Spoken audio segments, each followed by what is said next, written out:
Well, air quality in Brazil is still a problem. In 2015 alone, there have been 55,000 deaths caused by outdoor air pollution. And most Brazilian cities do not meet the air quality guidelines recommended by the World Health Organization. That's particularly a problem for particulate matter and also for ozone. For particulate matter, concentrations in the most polluted cities are 4 times the levels recommended by the WHO. And for ozone, there have been consistent exceedances in the national air quality standards. And since the year 2000, if we look specifically into the air quality in the metro of Sao Paulo, there have been no improvements since the year 2000, and that's despite efforts from the government to control vehicle emissions.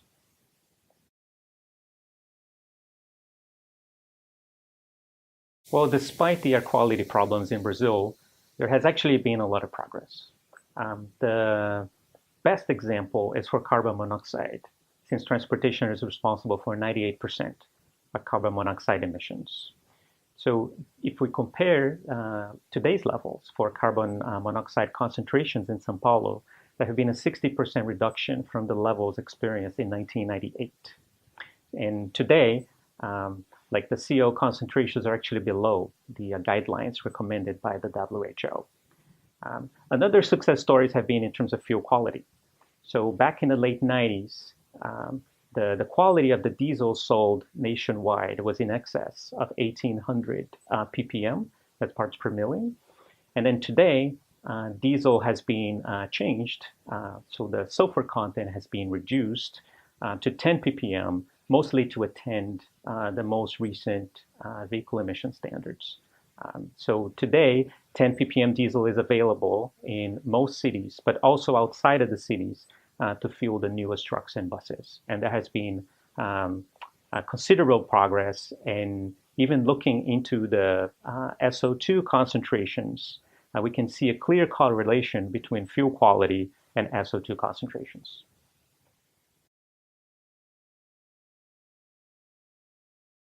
The biggest challenge for Brazil to address transport-related emissions are particulate matter and ozone. For particulate matter, the most effective strategy is to reduce emissions from heavy-duty vehicles, from trucks and buses that represent over 90% of total PM emissions nationwide. For ozone, it's a little bit more complex because of the ozone chemistry that depends both on NOx emissions but also on hydrocarbons. And these pollutants come from both light-duty vehicles and also heavy-duty vehicles. So emissions from both vehicle types need to be addressed for proper ozone control.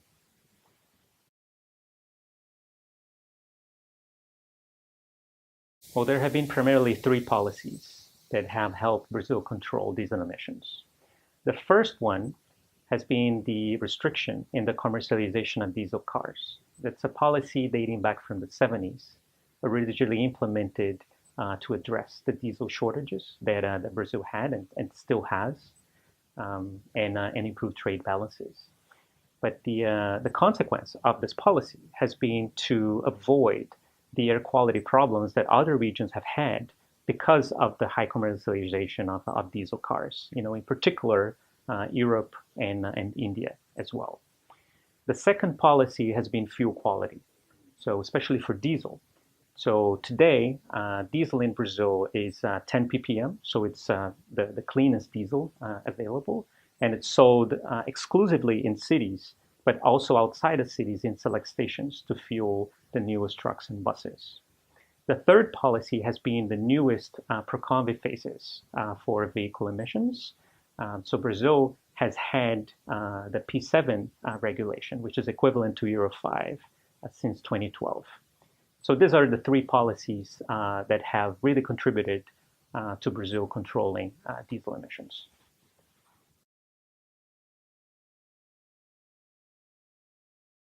Despite the progress made by Brazil in the control of diesel emissions, there are actually some challenges as well. The first one are loopholes in the diesel car restrictions. So light commercial vehicles, they can still be diesel, And then some passenger cars, in particular SUVs and pickup trucks, they are passenger cars where they're disguised by commercial vehicles. So why is this important? Because like commercial vehicles, they represent 6% of vehicle sales, but they represent 30% of NOx emissions and 65% of PM emissions. In addition to that, there's been a lot of pressure to actually lift these restrictions to diesel cars, and that would be a bad idea. It would be a bad idea from an economic perspective, since Brazil still imports 20% of the diesel. So any increase in diesel demand could actually affect freight rates, but also bus fares. It would have environmental implications. So today, a diesel car in Brazil would be allowed to emit 30 times more than an ethanol car, for example. And it would also be bad in terms of climate, since diesel fuel is responsible for from 60 to 70% more emissions than ethanol, for example. The second challenge is on heavy-duty emissions. So Brazil has implemented the P7 standard in 2012, which is equivalent to Euro 5. For that standard to work properly, there's an additive called urea for the effective NOx control. So the Euro 5 regulation, it requires certain fail-safe mechanisms to ensure the adequate use of urea. In Brazil, these fail-safe mechanisms, they were not implemented. So that allows truck drivers to drive their trucks without the proper urea, without trucks either losing power or eventually stopping, which is what trucks are supposed to do in the original Euro 5 regulation. And then finally, there's 500 ppm fuel, diesel fuel, that is still available outside of the cities. And then for really to avoid the risk of misfueling trucks, it would be a lot safer if Brazil essentially eliminated 500 ppm diesel and only commercialized 10 ppm diesel nationwide, inside cities and outside cities.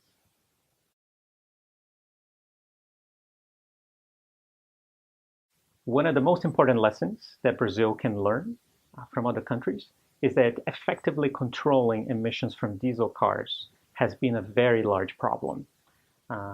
Europe has had very, very large problems with air quality, partially caused by diesel cars. So on average, research has indicated that diesel cars in Europe emit 7 times more than the legal limits. So until this problem is resolved in those countries with the strongest regulations, Brazil should really limit the commercialization of diesel cars. So that restriction should still be maintained. The other lesson, but now on the heavy-duty side, has been that the latest standards for trucks and buses, those are the Euro 6 equivalent standards, have been very effective, not just in the laboratory, but also in the real world. It's something that didn't happen with the previous standard, with the Euro 5 standard, especially in urban areas. But with the Euro 6 standard, a lot of improvements have been made to make sure that it's effective also in the real world. So the Euro 6 requires more representative test cycles with cold start requirements, more robust onboard diagnostics, better durability requirements, and very importantly, also in-use emissions control.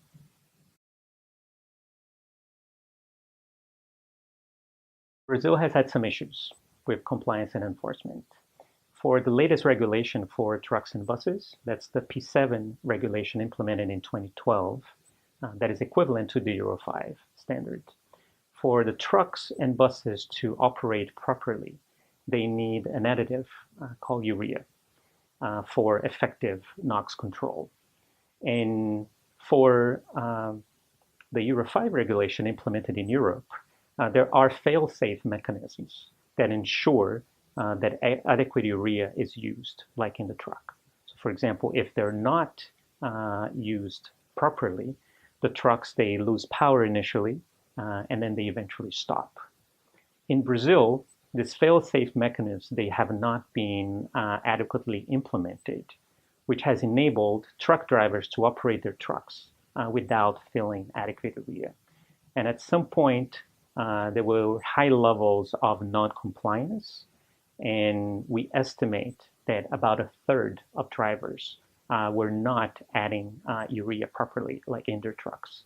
Therefore, leading to a very, very serious non-compliance problem with NOx emissions.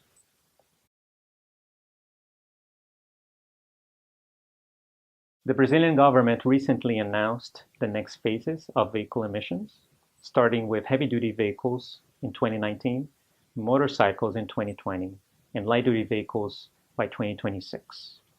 And even though the technical details behind these announcements are not known right now, we believe that Brazil would do very well in aligning with the Euro 6 regulation for heavy-duty vehicles. It's actually a very effective way to control transport emissions because heavy-duty vehicles are responsible for 5% of the fleet, but 90% of the emissions. Euro 6 standards would also fix a lot of the non-compliance problems that Brazil has had with the previous standard. And even from an economic perspective, the economic benefits from the Euro 6 standard would outweigh its costs by a ratio of 11 to 1. That standard would reduce premature mortality by 74,000 deaths and also generate net economic benefits by $67 billion over the next 30 years. So it's difficult to think about another public policy with a better return on investment.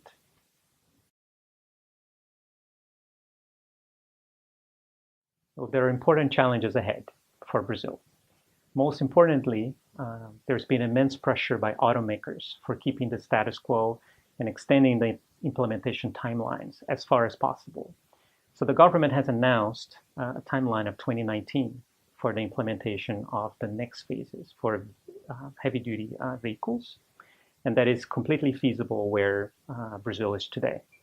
And despite that, automakers are already talking about a 2030 agenda, which is completely outrageous.